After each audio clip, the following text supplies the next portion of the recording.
Welcome to Esoteric-Truth on Esoteric-Truth Radio. I'm your host, Trinity. I want to put a disclaimer in here before I get started. This is, I want to say, widely known, or at least it should be. Found out about this years ago, considering it's at least 30 years old. A lot of the stuff that's going to be presented is heartbreaking. It's shocking, to say the least. And I guarantee you're going to walk away with something, but please be prepared. This is going to be 1 hour of a discussion concerning the ties and the connections with politics, child prostitution, blackmail, FBI, CIA, Iran-Contra, money, drugs, you name it, it's going to be here. This is going to be the Franklin scandal, which is based on the movie The Conspiracy of Silence, that there's only one copy floating on the internet. It has been for many, many years. You could find it. Just put the Franklin scandal or put in Conspiracy of Silence. It's a very shoddy, crappy video, but there's a reason for that. This video was supposed to be, it's not a video, it's a documentary that was released concerning the entire scandal. They had original press footage, they had everything you can think of, and it got pulled. Not only did it get pulled, but someone anonymously bought out the entire production documentary rights altogether and destroyed it. There's only one circulating copy. It's 1980s quality, VHS quality, but if you want to see it for what it is, then I say take a look. You'll be more than shocked. I can't present every bit of that information, but the couple of examples that I am going to use, they all kind of tie into what's going on today. I want to start this off by saying a particular number, and that number is 100,000. Now, 100,000 is approximately the amount of children that are missing from the United States every year, not worldwide, in the United States. And I have for many years been telling that to people, and nobody wants to listen. First thing they say is, well, the news doesn't tell me that. How come that's not on CNN? How come nobody's actually stated this? Why isn't it making the mainstream news or in every newspaper in the world? Because that's not how it works. That's not how the system works. We hear about maybe one child a week, maybe, okay? And they pick and choose who gets discussed. Whose picture they're going to plaster all over the place. We have Amber Alerts now. We have all that stuff, but nobody's telling us the true number of children that are missing in the United States every year. And that number is 100,000. Okay? It's 100,000. Look it up. Look it up. Find out how many kids are actually missing in your state. Find out what's going on, because I guarantee you're not going to believe my number. And I'm okay with that. I'm okay with that. I don't want you to believe me. I want you to go and I want you to look for yourself. 100,000 children. Most of them don't get found. Those parts are true. When they tell you after a certain amount of time, there's a possibility a child's not going to be found. All of that stuff is legit. They just don't want to tell you how many of those children are actually missing and how many don't come back. I'm assuming that everybody kind of knows that there's an entire child trafficking scenario that happens worldwide, especially in the United States. That's huge here. People want to ignore that. Some of the stuff I'll be bringing up is also concerning child protective services as being part in helping this kind of a scenario, including in this case. In this case, a lot of the kids that were being taken were from Boys Town. A lot of the kids that were being taken were foster children. Kids that nobody is going to look for. Kids that don't have parents that are looking out for them, or a family or anything like that. These are the kids that are most at risk. These are the kids that are most at risk. And you can do a little bit of research about this as well. I want to say a theory. I'm going to go with the word theory. I'm going to say that there's a theory going around that not only is this absolutely widespread with children that don't have anybody that'll look for them, that they wind up missing and nobody will even notice that they're gone. All they have to do is remove their paperwork. But there is now something going around that states, and this I'm going to mention, but I'm not 100% verifying it, but that certain states, Child Protective Services, will pull children from your home with false allegations and then immediately put up your child for adoption. Now, the reason why I'm bringing that up is not just because we already know that happens, but they do it to look for particular children, not just any child, like kids with disabilities or anything like that. These kids are not the ones they're looking for. A lot of the time, they're looking for specific mixed children and the typical blonde-haired, blue-eyed children. They take a lot of those kids and they don't return them to the parents. With false allegations, with courts being involved, this is a lot bigger than most people actually know. And listen, you can take it or leave it as far as I'm concerned. But I'm going to give you some information today that's 100% verifiable that may change your mind about what it is that you actually hear and if my story is BS. Because the, not only is the ring huge, there's a lady, she was an ex-congressman named Nancy Schaefer. Now, she came out a couple of years back. She was in the state of Georgia. She was trying to be elected to be Georgia man. And you can find her videos as well. She was widely exposing everything I just said, including the taking of children from their homes, being misplaced. That there are cases where Child Protective Services will come into your home and take your kid and then not know where they went.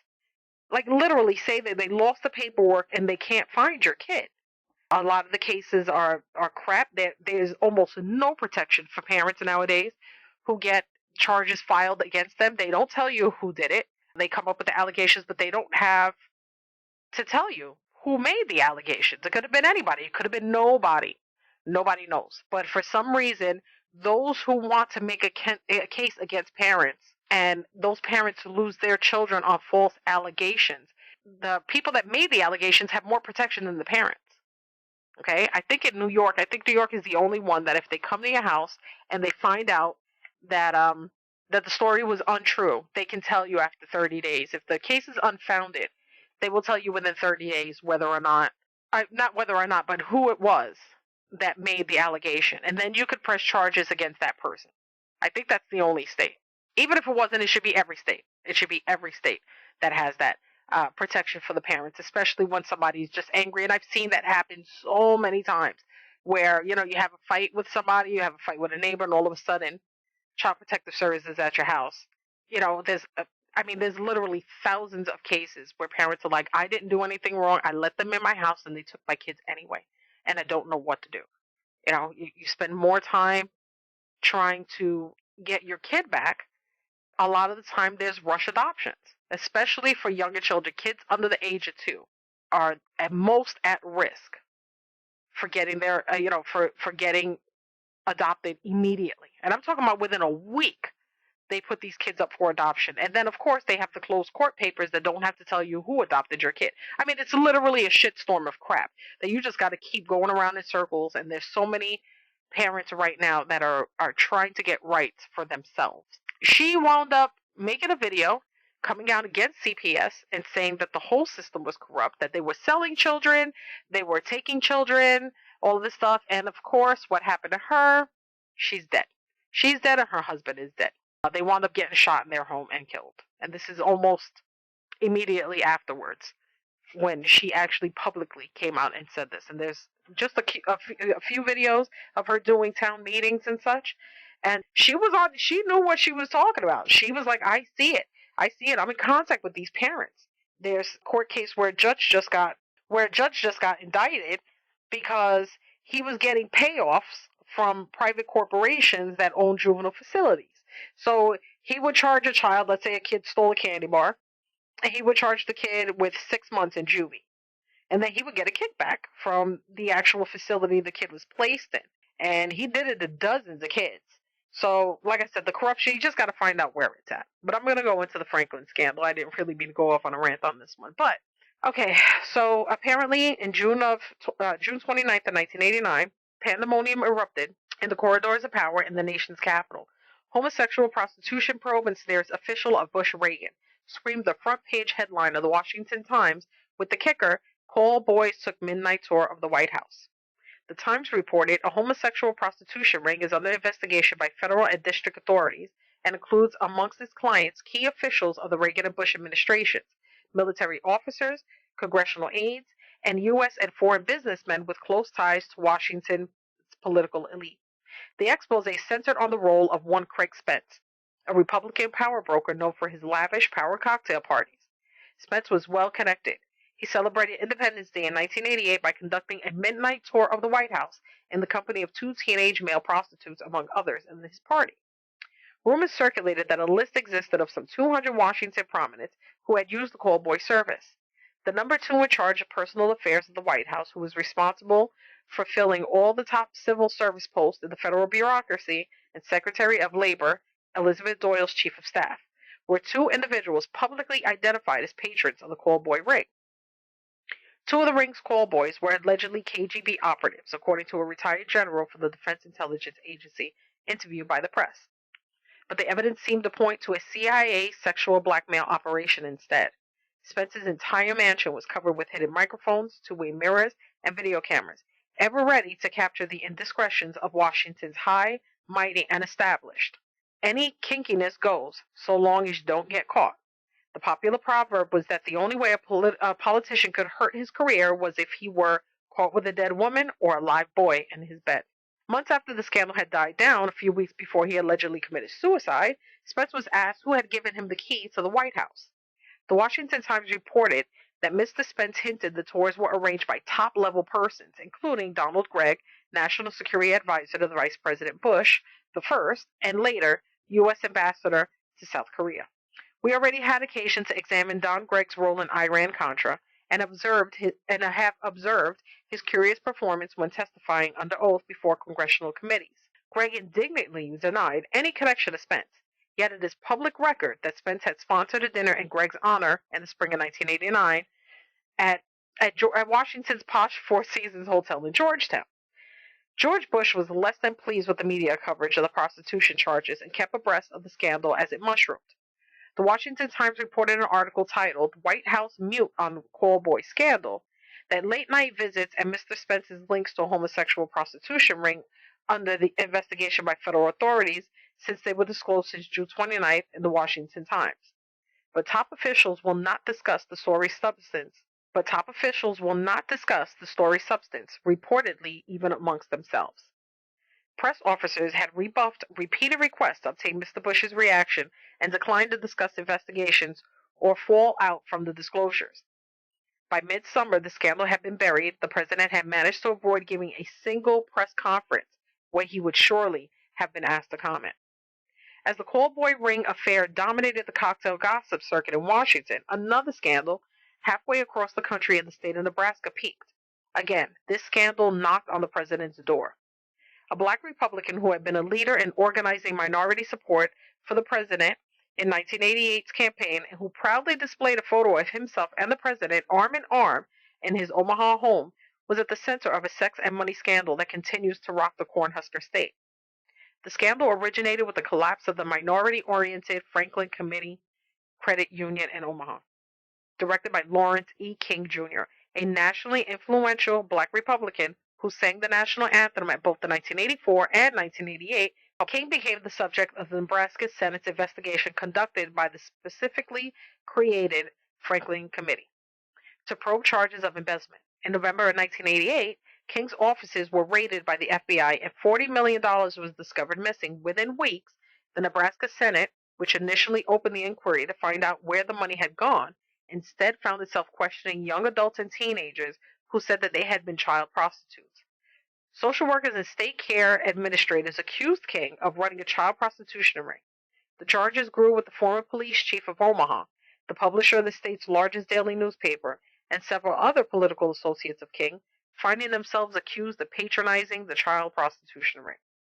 King is now serving a 15-year federal prison sentence for defrauding the Omaha-based credit union. But the magazines Avimiente of Italy and Pronto of Spain, among others, have charged that King's crimes were more serious, that he ran a national child prostitution ring that serviced the political and business elite of both Republican and Democratic parties. Child victims of King's operations charged him with participation in at least one satanic ritual murder of a child several years ago. The Washington Post, the New York Times, the Village Voice, and the National Law Journal covered the full range of accusations after the story broke in November in 1988.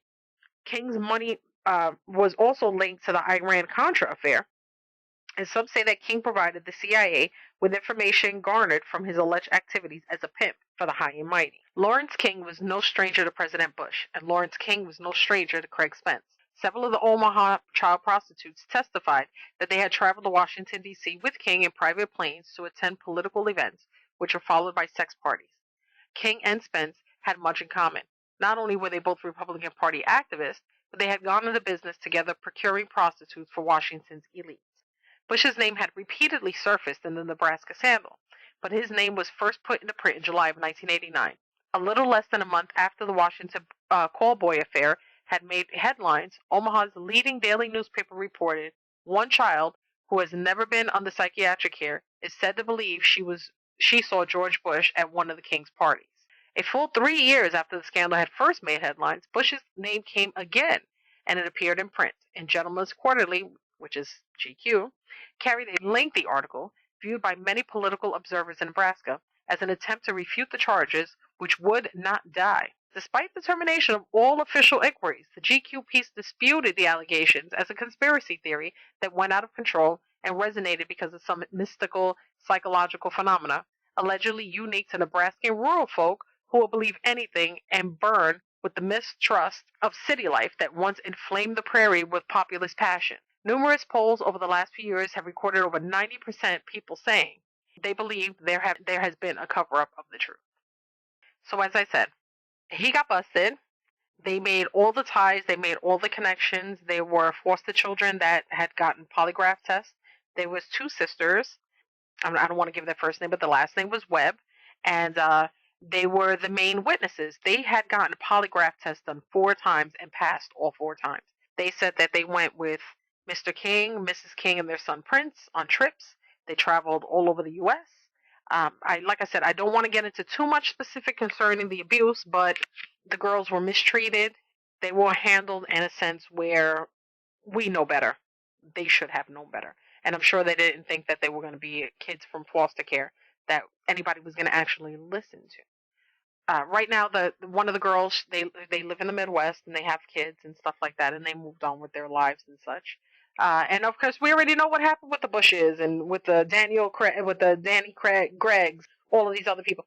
They go ahead and they just move from place to place to place to place to place, but they don't actually sit there and get held responsible for these kinds of things.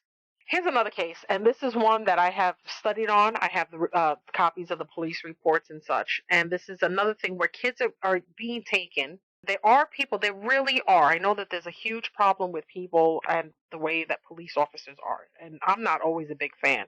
We always see them, beating or harassing or shooting, murdering people. I mean, it's horrific. I don't put them all in that bubble. There are some people that have tried to help, and they get shut down. They have to deal with the same crap that civilians have to deal with, especially the really good cops that are out there and really want to help people out. This case is called the Finders case. Now, a book was written about it, and there's a lot of information concerning this. There's only one circulating police report. It's very lengthy, by the way. It gives all the information on what they saw. So what I'm going to do is I'm going to read the reports and give you pretty much the gist of it. And you're going to see that not only has this happened more than once, it just continues to happen till this day. Okay, then we have the story of the Finders. This was yet another scary as hell story, and is closer to the Franklin case as far as perpetrators and the connection that lies in the eye of those that tried to tell the truth and were silenced. This is a quote from newspapers, and just look for the Finders in a search, and there are actually copies and stuff. Custom officials said their links to the D.C. area led authorities into a far-reaching investigation that includes the Finders, a group of about 40 people that court documents allege is led by a man named Marion Petit, and their various homes, including the duplex apartment in Glover Park, the Northwest Washington warehouse, and a 90-acre farm in rural Madison County, Virginia. It was the U.S. News and World Report that would ultimately provide the follow-up to the Finders story, noting that there was a certain Customs Service memorandum that was written at the time of the original investigation, written by Ramon Ramirez, Special Agent, United States Customs Service, describing 2 adult white males and 6 minor children ages 7 years to 2 years. The adult males were Michael Hallahan and Douglas Ammerman, both of Washington, D.C., who had been arrested the previous day of charges of child abuse. The children were covered with insect bites, were very dirty. Most of the children were not wearing underpants, and all of the children had not been bathed in many days. The men were somewhat evasive under questioning and stated only that they were the children's teachers and were en route to Mexico to establish a school for brilliant children. The children were unaware of the functions of a telephone, television, and toilets, and stated that they were not allowed to live indoors and were only given the food as a reward. A Detective Bradley had initiated an investigation of the 2 addresses provided by the Tallahassee Police Department during December of 1986. An informant had given him information regarding the cult known as the Finders, operating various businesses out of a warehouse located at 1307 4th Street Northeast, and were supposed to be housing children at 3918 and 3920 West, South, Northwest. The information was specific in describing blood rituals and sexual orgies involving children and a yet unsolved murder in which the finders might be involved. Cursory examination of documents revealed detailed instructions for obtaining children for unspecified purposes. The instructions included the impregnation of female members of the community, purchasing children, trade, and kidnapping. There were telex messages using MCI account numbers between a computer terminal believed to be in the same room and others located across the country and in foreign locations. There were pictures of new children and adult finders, as well as evidence of high-tech money transfers. There was a file named Pentagon Break-In and references to activities in Moscow, Hong Kong, China, Malaysia, North Vietnam, North Korea, Africa, London, Germany, Europe, and the Bahamas. There was also a file named Palestinian. One such telex specifically ordered the purchases of 2 children in Hong Kong to be arranged through a contact in the Chinese embassy there. Other documents identified interest in high-tech transfers to the UK, numerous properties under the control of the finders, a keen interest in terrorism, explosives, and the evasion of law enforcement. There was also a set of instructions that appeared to broadcast via computer an advisory to the parts of the children moving through different jurisdictions and instructions on how to avoid police detection. A photo album contained a series of photos of adults and children dressed in white sheets participating in a blood ritual. The ritual centered around the execution of at least 2 goats. The photos portrayed the execution, disembowelment, skinning, and dismemberment of the goats at the hands of the children. This was included the removal of the testes of a male goat, the discovery of a female goat's womb and the baby goat inside the womb, and the presentation of the goat's head to one of the children. There was also a large amount of data collected on various child care organizations. The warehouse contained a huge library, 2 kitchens, a sauna, hot tub, and a video room. The video room seemed to be set up as an indoctrination center. The organization had the ability to produce its own videos. There appeared to be training areas for the children and what appeared to be an altar set up in a residential area of the warehouse. Many jars of urine and feces were located in this area.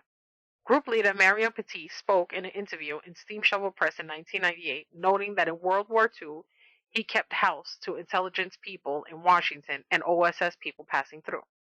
Official U.S. Customs investigation reports, which have been completely authenticated by the investigating officers who wrote them and by a well-respected investigator who personally knows these customs officials, are irrefutable evidence that a case of obvious child neglect, abuse, including child pedophile, sexual abuse, child pornography, satanic cult ritualistic abuse, wherein the perpetrators were caught directly in the act by law enforcement, arrested on the basis of irrefutable evidence at the scene, and face serious charges which typically bring sentences of decades in prison. Search warrants were obtained for the Finders Cult office in Washington, D.C., and a complete search was enacted by law enforcement, which provided irrefutable pictures, movies, and documents of such abuse and neglect, evidence, and access to the confidential arrest reports on the Finders Cult from the arrest in Tallahassee, which occurred only a day earlier, suggesting very high-level connections to U.S. intelligence in and of itself. All investigation of the Finders Cult by the FBI, U.S. Customs, and local law enforcement was stopped by the U.S. Justice Department on the grounds of national security, and the matter of the Finders Cult was turned over to the Central Intelligence Agency as an internal security matter.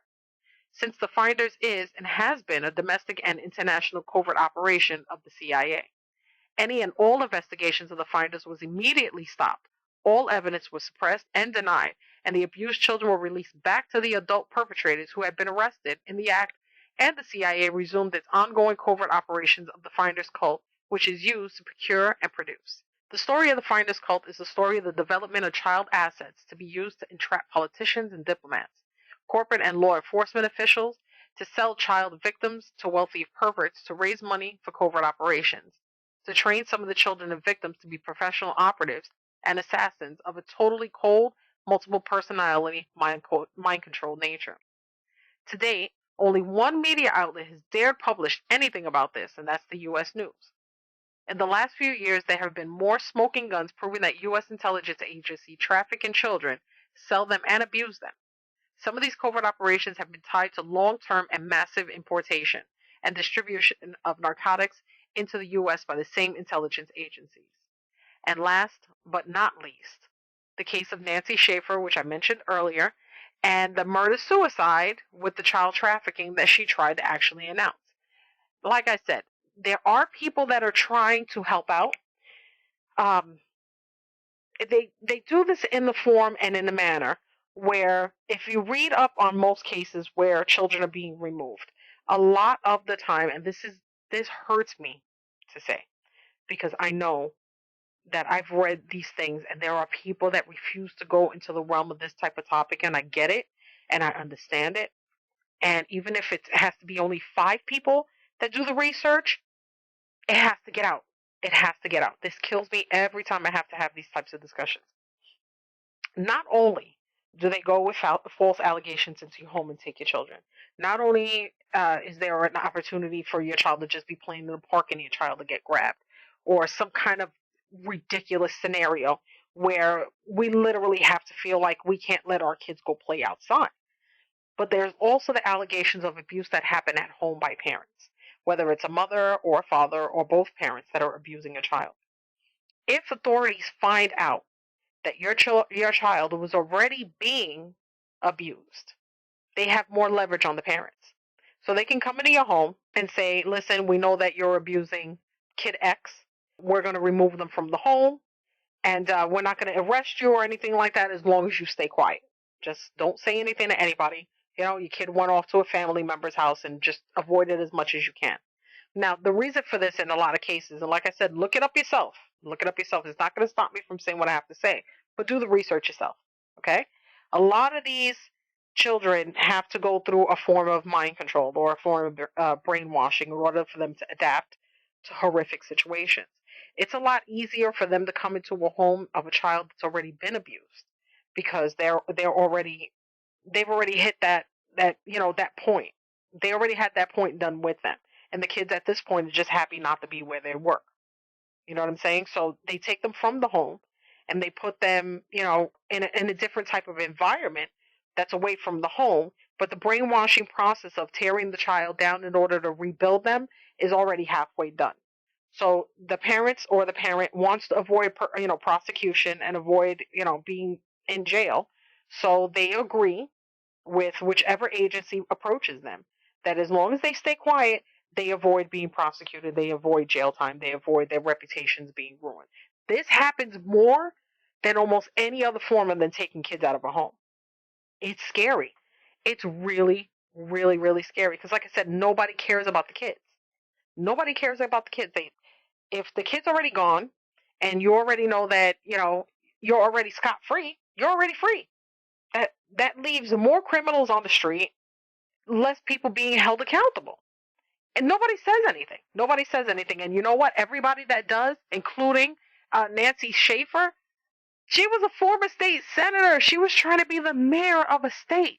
All she was trying to do was make sure that people started to listen and started to realize that we had to find a way for parents to fight back, to get their children, to take these false allegations and start holding people responsible that make shit up about you and your kids. And what happened to her? Gunned down. Gunned down. And of course, they can't find out who did it. It was a murder suicide. All of Nobody wants to actually look into what it is that happened to her. My next case is this one is it was supposedly the most expensive criminal court case in history. And this was called the McMartin Trial. There was a movie. There was a couple of movies. There's a bunch of books. And HBO had did a documentary. The first time I heard about this, I had seen the documentary. I didn't research at the time. I was younger, and I didn't research anything. And I was completely on the side of the persons that were actually involved. I'm going to give you a little bit of background about it so, you could be up to it. Look into it yourself. There's a lot of information. I mean, tons of information because there was 2 trials. And then by the third time, because they kept having hung juries, by the last time, they were like, we can't keep prosecuting. We can't. The state didn't want to pay for it anymore or anything like that. But this is how one case could lead you into another case. A lot of things that happen aren't that coincidental. One lady wound up dead, and they come to find out that her son was the one who made the very first allegation during the McMartin trial. And she was the one that was pursuing it the most. This is how the whole thing started. I'm going to go into that with you right now. The McMartin Preschool abuse trial, the longest and most expensive criminal trial in American history, should serve as a cautionary tale. When it was all over, the government has spent 7 years and $15 million investigating and prosecuting a case that led to no convictions. More seriously, the McMartin case hundreds of emotionally damaged children, as well as ruined careers for members of the McMartin staff. No one paid a bigger price than Ray Buckley, one of the principal defendants in the case, who spent 5 years in jail awaiting trial for a crime most people recognize today he never committed. As far as the McMartin trial, there was a family, a couple of employees that had a preschool. And after one allegation from a child who went home and had a complaint about their private area bleeding, it wound up opening a can of worms. 200 parents were eventually contacted concerning the abuse or the allegations of abuse, and were asked to come in with their children and have a 2-hour interview with social workers. Now, here's the thing about this case, and the reason why I'm not going to read from excerpts concerning the case. The case went on for 7 years. It cost $15 million, 2 hung juries, parents in an uproar, people completely divided on who's innocent and who's guilty. The part that's the worst, as far as I'm concerned with the reading that I've done about this, is how social workers got involved with this. When I had initially seen the movie, I was like, I can't believe social workers could coerce kids like that. I didn't think that there was a possibility that the kids would tell you the truth, and that the actual caseworkers were the ones that were actually not coercing them and making it seem that way in order to discredit the kids. There was 200 kids that got called in, and almost every single child said that it had happened to them. And they made up I didn't want to say make up, but they came up with some seriously outlandish information, including hidden tunnels underneath the house that went to a neighbor's home, animal sacrifice, blood sacrifice, animals. You name it, and these kids were saying it. A couple of the kids wound up having a chlamydia, which of course you already know how that all works. They were saying that the kids were coerced, that one kid might have talked to another kid. Like I said, this is in the 80s, when everybody's neighbor talked to everybody else's neighbor, but nobody was paying attention to the kids. This kind of case brought about a lot of the stuff that we see today, where people do not want to listen to the story that the child has to say. There's easy ways to discredit children, and a place where we can actually say that they don't have any credibility. They have no credibility. That right now we can do something completely outlandish, and because it's something that people won't believe, we can do what we want because nobody will ever believe that it's true. So, especially in the early 80s to the early 90s, these cases were coming out of everywhere, literally everywhere. The National Center for Child Abuse and Neglect started coming out with new ways to deal with people and how we have to treat parents, and nobody wanted their baby. Even me, never, not once did I take my kids to a sitter. Not once. Terrified of leaving my kids with anyone because of cases like this. And even though they let him go, they let his family go, he did 5 years in jail.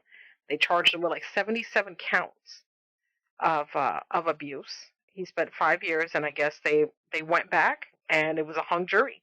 When they went back and asked the jury, did you think that he was guilty? Who did?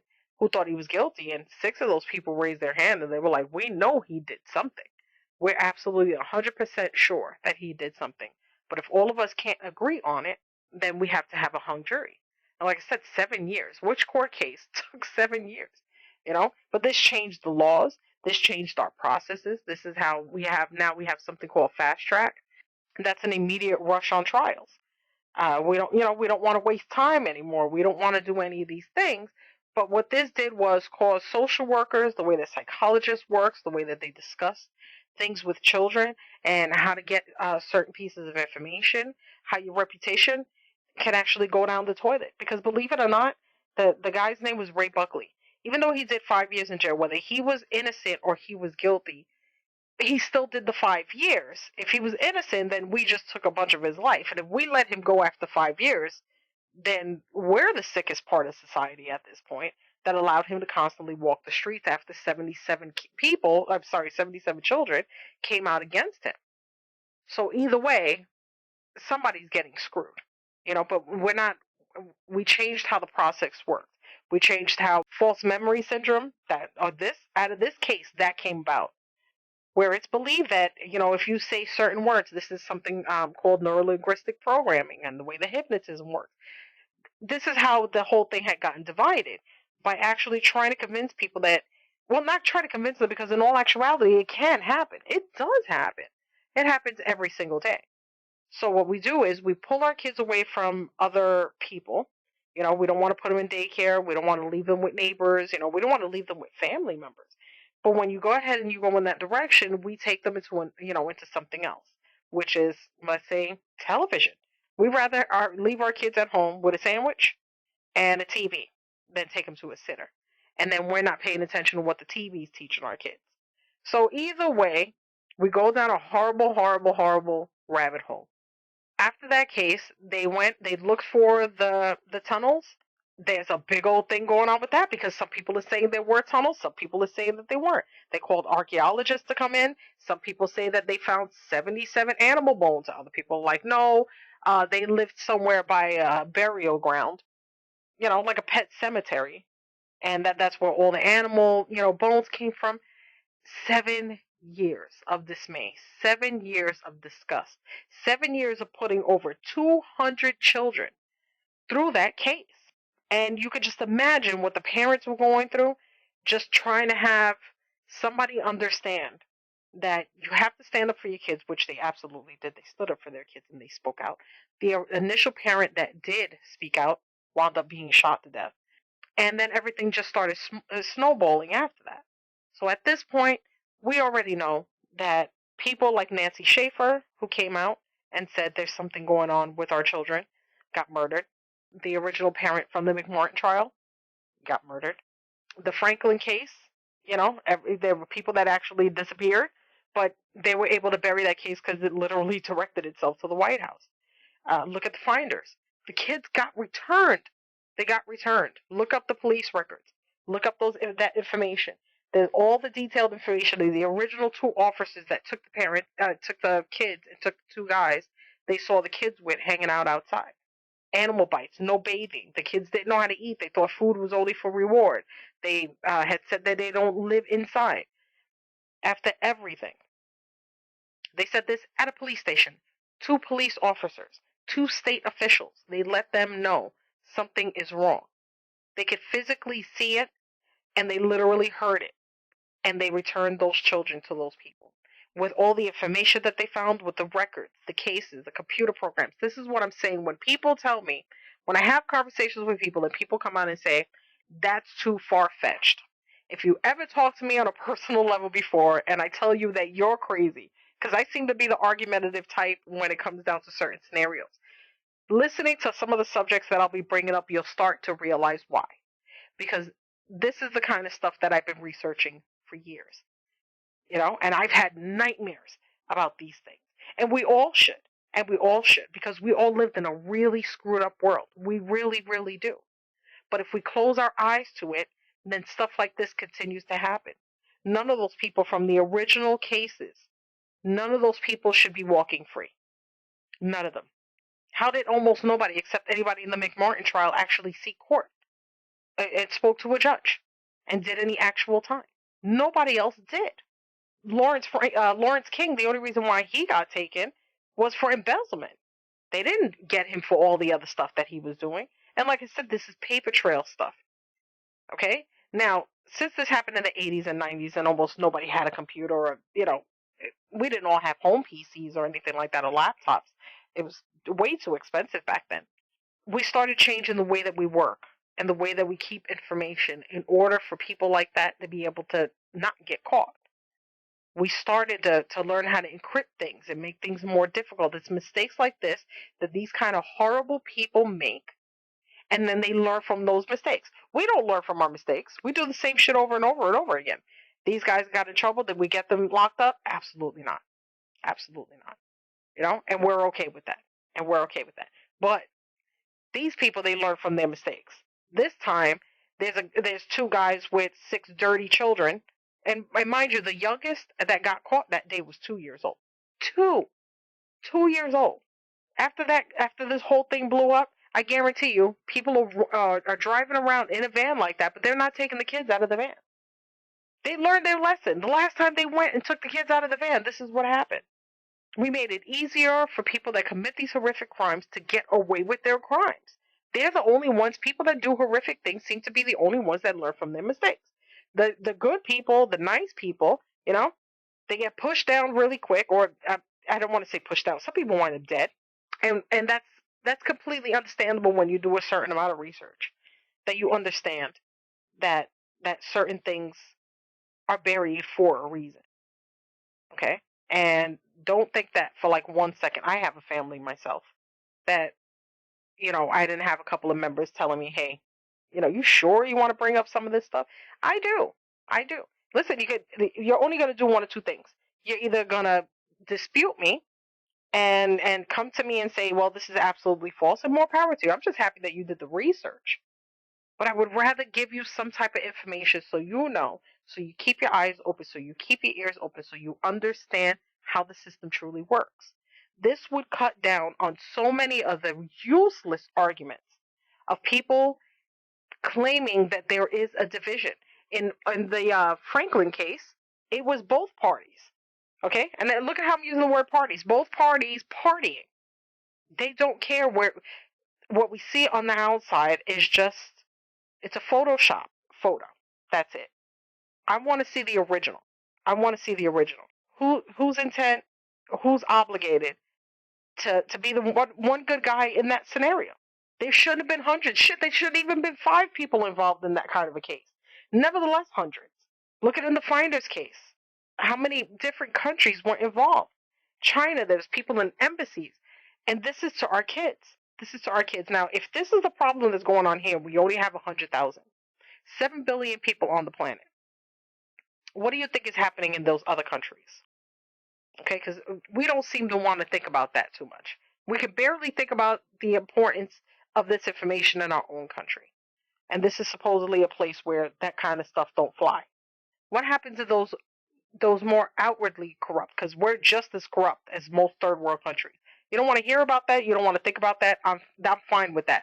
But based on what I presented here today, you should probably be thinking something else and think, holy crap, this really does spiral out of control pretty badly. Okay? And it goes to the top. And it goes to the top. So you want to fight about who's got the better political standpoint? You want to talk about who has our best interest at heart and who should be in the next election? You go ahead and you keep concerning yourself with that. You go ahead and keep concerning yourself with that. In real life, none of that stuff is relevant. In real life, these stories are relevant. In real life, ordinary people that are trying to make a difference are being murdered every single day. And we don't want to concern ourselves with that. We want to watch TV. We want to listen to the radio. We want to go buy new things that we don't need. That's what causes things like this to not stop. And the more we keep getting out of control, the worse it's going to get. So it's time for us to stand up, to stand up and at least have sense. I'm not telling you to go run around in the streets and scream and yell and act like a crazy person. By all means, absolutely not. But at least wake up to the actual workings of this system. Stop looking at every other country and say, I'm so glad I just don't live there. Okay? Because living here, you shouldn't feel that proud with cases like this. 7 years for the McMartin trial. The Franklin case blow up. Those are major publications. That's before the monopolizing of the mainstream media. Okay? That's when journalists would come out and give you the damn news. Whether you wanted to hear it or not, they were going to give you the hardcore news. We had the Post, we had GQ, we had the Times. Those were actual publications back then that you could trust. You can't trust them now. Right now, you have to trust yourself. You have to say, I want to be able to do that on my own. I want to look for myself because I'm starting to maybe see behind the curtain. And you have to have that ability, and it's going to take some time, and it's going to take some strength, and it's going to take some support. But nobody's looking out. Nobody's truly looking out the way that they should. You don't have to say where you got this information from. But the next time that you have a conversation with a parent who's saying that this is bull, tell them, no, I heard otherwise. And then because I heard it, I looked it up, and that shit was legit. This stuff really happened. The videos out there surfaced. The books are out there. You know how many books about every single case except the Nancy Schaefer case are actually available on Amazon while everybody's sitting at home trying to read the Twilight sagas? Are you kidding me? But there's books about the inner corruption of the country that you live in. We have the ability to find out the truth. We have to be able to say that we're not going to take it anymore. And like I said, you do not have to revolt in that sense. There's a form of revolt that you can do with just knowledge on your own. Finding out by yourself and saying that if you have to live in a world full of people that don't want to see the truth, just because they live that way doesn't mean that you have to as well. You don't. You don't.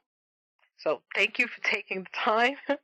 I really hope that you guys got something out of this. Like I said, this was tough for me. I wanted to do 2 hours. I cannot do 2 hours of this. I just can't. Not on this topic, at least. Everything is readily available. I'm going to say the names again.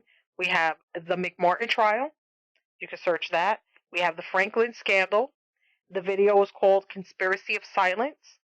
The ex-senator that got murdered, her name is Nancy Schaefer, and she was in Georgia, so you could look that up. And we have the Finders. Now, like I said, the Finders case is one of the very rare cases that, due to the Freedom of Information Act files, you can see the actual paperwork from the police officers that initially made the arrest. And it will give you the detailed information because I have copies of all of that. You can read it and you can look through it. You can look for reference into it. You can do whatever it is that you want. Just understand that it happened and just understand that the cover-ups are what is controlling everything today because we don't want to look because we keep being told that this stuff doesn't happen, that it doesn't happen here, that corruption and child sex trafficking and all that other stuff happens in all these horrific countries with these horrific governments that don't care and they're all corrupt. That is happening here. It's happening here. They want you to think it's not, but it's happening here. And I gave you a bunch of examples on where to find that it has been happening here. Don't think that because these cases are in the 80s and 90s that it's not happening now. They learn how to keep it more quiet. They learn from the mistakes. Every single case that I've mentioned came about because it came about accidentally. It didn't happen on purpose. Somebody did something that got attached to something else, and that's how it just kept spiraling out of control until everybody got busted. Lawrence King was getting in trouble for embezzlement, not for child sex trafficking, and they wound up finding that out. Thank you again for taking the time. I do sincerely appreciate it. Please feel free to leave me some feedback on our Facebook page, which is Esoteric Truth Radio, and our website, esoterictruthradio.com. This is your host, Trinity, and have a wonderful day. Thank you.